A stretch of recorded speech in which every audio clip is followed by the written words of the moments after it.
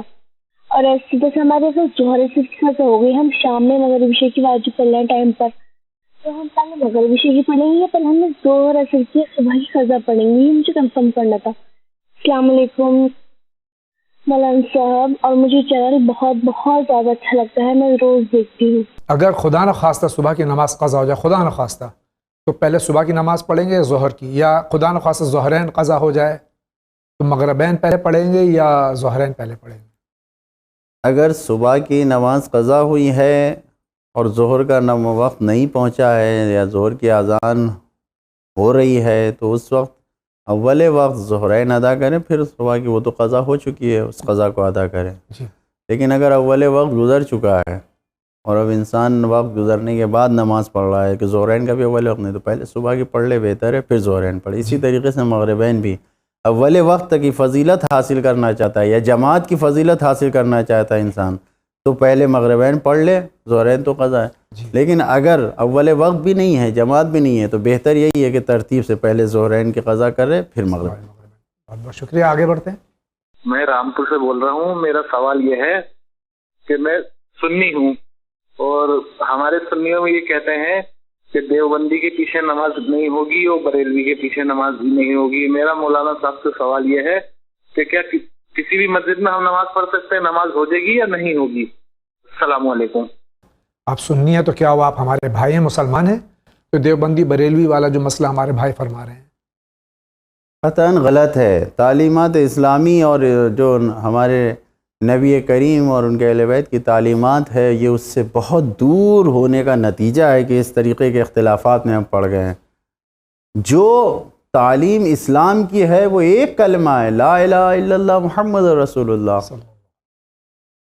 اب اس کے بعد کوئی گنجائش نہیں رہ جاتی کہ ہم دیوبندی ہیں، ہم بریلوی ہیں، ہم حنفی ہیں، ہم مالکی ہیں، نہیں معلوم ہم جعفری ہیں، نہیں۔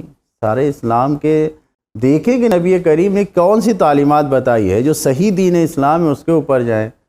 اور اگر ہم دلیل و حجت کے ساتھ کسی فقہ کو مانتے بھی ہیں تو اب اس میں ہم کسی دوسرے فقہ والے کو کافر نہیں کہہ سکتے، ان سے بیزاری نہیں کر سکتے، یہ ہمارے لیے جائز نہیں ہے۔ وراثت کے اس طریقے سے مسجدوں کو اپنے الگ کر لینا، مسجد اللہ کا گھر ہے۔ چنانچہ میں یہاں پر اپنے اس پروگرام کے ذریعے ایک واقعہ آپ بتانا چاہتا ہوں کہ جاید بھائی، ایک کانفرنس ہو رہی تھی، وحدت اسلامی کانفرنس، اس میں کچھ مصر کے اہل سنت کے بزرگ علماء جامعۃ الازہر سے تشریف لائے، تو انہوں نے یہ اعتراض کیا کہ ایران میں اہل سنت کی مسجد نہیں پائی جاتی۔ تو اس وقت جو اس کانفرنس کے سیکریٹری صاحب تھے جناب وائس زادہ خراسانی صاحب، انہوں نے یہ کہا، یہ اہل سنت کی مسجد اور اہل شیعہ کی مسجد کیا ہوتی ہے؟ مسجد اللہ کی ہے۔ آپ مصر میں رہ کے آپ اس قسم کی باتیں کرتے ہیں، اسی سے تو آپ نے الگ کر رکھا ہے۔ الحمدللہ آپ ایران میں کہیں بھی چلے جائیے، ہر جگہ جہاں شیعہ ہیں وہاں سنی آگے نماز پڑھتے ہیں، جہاں سنی ہے وہاں شیعہ جا کے نماز پڑھتے ہیں۔ اور کہا کہ اگر آپ کو تہران میں صرف شیعوں کی مسجد دیکھ رہی ہے تو جو محلوں میں سنی ہے وہ اسی مسجدوں میں جا کے نماز پڑھتے ہیں۔ اور اس کے برخلاف آپ کردستان میں چلے جائیے، زاہدان میں چلے جائیے، وہاں پر سنیوں کی مسجدیں بھی ہیں، شیعوں کی مسجدیں بھی ہیں، اور کوئی تفریق نہیں ہے۔ اذان کا وقت ہوتا ہے، سنی مسجد میں شیعہ جاتے ہیں، شیعہ مسجد میں سنی جاتے ہیں۔ مسجد اللہ کا گھر ہے، شیعہ سنی کی مسجد نہیں ہے۔ لہٰذا یہ خیال، خدا کے لیے تمام مسلمانوں سے یہ اپیل ہے، یہ گزارش ہے کہ اس قسم کے خیالات کو دور کریں، یہ سب دشمن کی سازش ہے۔ بہت بہت شکریہ، اسی کے ساتھ آگے بڑھتے ہیں۔ السلام علیکم، میں بجنور سے بول رہی ہوں، میرا نام انم ہے۔ مجھے یہ پوچھنا تھا، جیسے مجھے پتہ ہے فلمیں جو ہم دیکھتے ہیں، مووی وغیرہ، بالی ووڈ، ہالی ووڈ، جیسے بھی ہو ہم دیکھتے ہیں، یہ تو مطلب گناہ ہی ہے، حرام ہے۔ لیکن جو ہم ڈیلی مطلب ایسے جو سیریلس وغیرہ آتے ہیں، سیریل مطلب اسلامک بھی ہوتے ہیں، مطلب مسلمانی بھی ہوتے ہیں، ہندو بھی، جیسے بھی ہو جو سیریل آتے ہیں، کہ جو ہم انہیں دیکھ سکتے ہیں یا نہیں، مجھے کنفرم کرنا تھا. اور مجھے آپ کا یہ شو بہت بہت زیادہ اچھا لگتا ہے اور یہ پروگرام بھی بہت اچھا لگتا ہے اور سارے شو مجھے بہت زیادہ پسند ہے. فلمیں ہوتی ہیں وہ دیکھنا گناہ ہے اور حرام ہے، لیکن ہماری بچی کا سوال یہ ہے، ہماری بہن کا، کہ جو دوسرے سیریلز آتے ہیں ان کا دیکھنا کیسا ہے؟ اگر اس سے کوئی غلط تعلیم نہیں مل رہی ہے، مثال کے طور پر برہنگی نہیں ہے، عریانیت نہیں ہے، تعلیم جو حلال و حرام ہے وہ نہیں مل رہی ہے، اور گانا، ناچ، موسیقی ان سیریل میں نہیں ہے، جو بالکل سوشل پروگرام ہیں، کوئی گھریلو جسے کہے جاتے ہیں، اگر ہیں تو اگر ایسے ہیں جی تو اس کے دیکھنے میں کوئی حرج نہیں. اسی طریقے سے مذہبی پروگرام جو آپ کے مذہب اسلام کے کی مووی اور جو سیریل ہیں اس کے دیکھنے میں بھی کوئی حرج نہیں. بہت شکریہ، آگے بڑھتے ہیں. میرا سوال یہ ہے کہ کیا کوئی بھی تمہارا لڑکا یا تمہاری لڑکی آپس میں متاع کر سکتے ہیں؟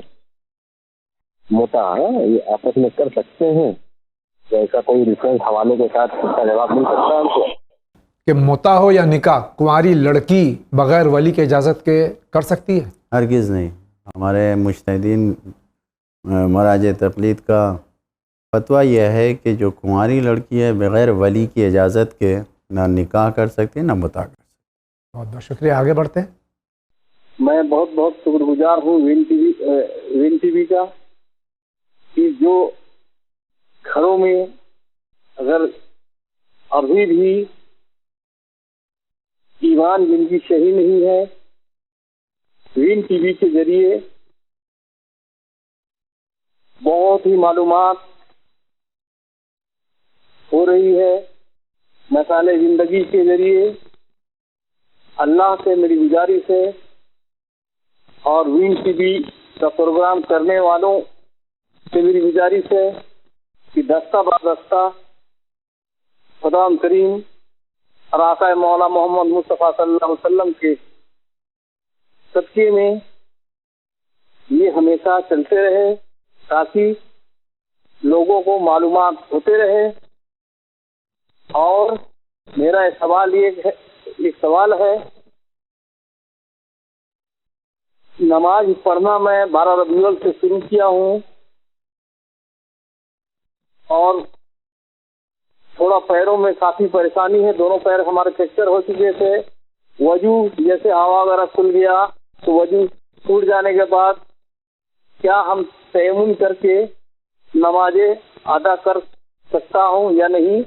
یا اللہ کے فضل و کرم سے ہمارے بھائی شاید پیروں سے معذور ہیں اور کسی وجہ سے عذر شرعی اگر ہے تو بغیر وضو کے صرف تیمم سے نماز پڑھ سکتے ہیں؟ اگر وضو نہیں کر سکتے، واقعاً عذر ہے، معذور ہیں، تو تیمم سے نماز ہو سکتی ہے. لیکن اگر کر سکتے ہیں، خود جانتے ہیں، جی خود جانتے ہیں اور خدا جانتا ہے، تو پھر نہیں کر سکتے. وضو کرنا ان کے لیے واجب ہے. واجب ہے. بہت بہت شکریہ، آگے بڑھتے ہیں.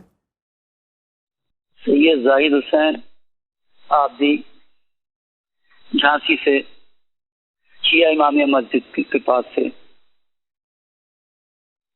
مولانا علی جناب مولانا صاحب و جاوید زیدی صاحب، السلام علیکم ورحمۃ اللہ وبرکاتہ.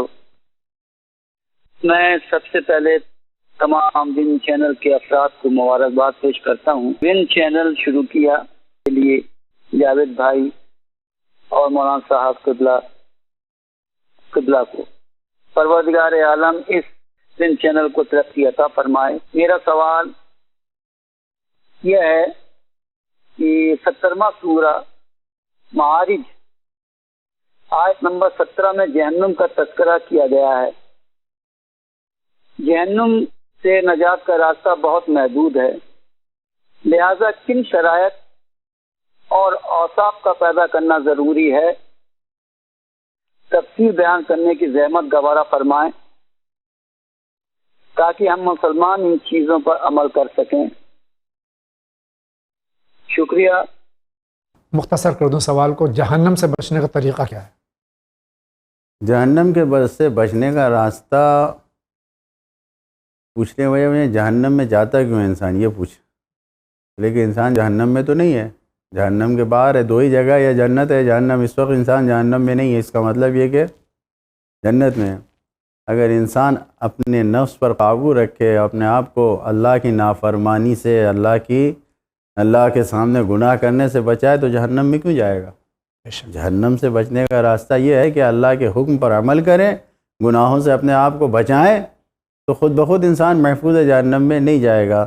دوسری چیز یہ کہ شیطان کے شر سے اپنے آپ کو بچائیں، کہ شیطان انسان کو سکون سے نہیں رہنے دیتا۔ لہذا اگر شیطانی کاموں اور شیطانی سازشوں سے اپنے آپ کو بچائیں اور اللہ کی عبادت اور اطاعت کر رہے ہیں، تو انشاءاللہ جہنم سے بچیں گے انشاءاللہ۔ بہت بہت شکریہ آغا، آگے بڑھتے ہیں۔ ظہر کی جو نماز ہے، نام نہیں بتا رہے اپنا، وہ اس کا اول وقت جو ہے وہ کیا ظہر سے پہلے ہے یا ظہر کے بعد ہے؟ مطلب جیسے اذان ہونے لگے تو ظہر کی نافلہ پڑھ سکتے ہیں یا نہیں پڑھ سکتے؟ اس کی پوری وضاحت کر کے بتائیے۔ اذان تو شرط نہیں ہے، لیکن اگر ظہر کا وقت داخل ہو گیا تو پہلے نافلہ پڑھنا ہے یا پہلے ظہر پڑھنا ہے؟ ظہر کا جو زوال عرفی کہا جاتا ہے، جو زوال کا وقت ہے اسی وقت نافلے کا وقت شروع ہو جاتا ہے۔ جی، اذان شروع ہوئی ہو یا نہ ہوئی ہو اس سے کوئی مطلب نہیں ہے، اسی وقت سے نافلہ شروع ہو جاتا ہے۔ بہت بہت شکریہ، آگے بڑھتے ہیں۔ میں کشمیر سے بول رہا ہوں۔ میرا کوشچن یہ ہے کہ اگر نماز پڑھتے وقت ماں نے بلایا تو کیا کرنا ہے؟ ہمارے بھائی کا سوال ہے، میں اس میں اضافہ کر دوں کہ اگر واجب نماز ہم پڑھ رہے ہیں اور ماں نے آواز دی تو کیا کرنا چاہیے؟ واجب نماز کو نہیں چھوڑ سکتے، نہیں چھوڑ سکتے۔ اور ہاں یہ ہے کہ واجب نماز میں بھی جو واجب ارکان ہیں ان کو ادا کر کے نماز کو مختصر کر کے جلدی کر کے آدمی ماں کی اطاعت کے لیے حاضر ہو جائے۔ واجب نماز کو نہیں چھوڑ سکتے، باقی اگر کوئی غیر واجب نماز ہے تو اس میں اس کو توڑ کے فوراً ماں کی اطاعت واجب۔ شکریہ، آگے بڑھتے ہیں۔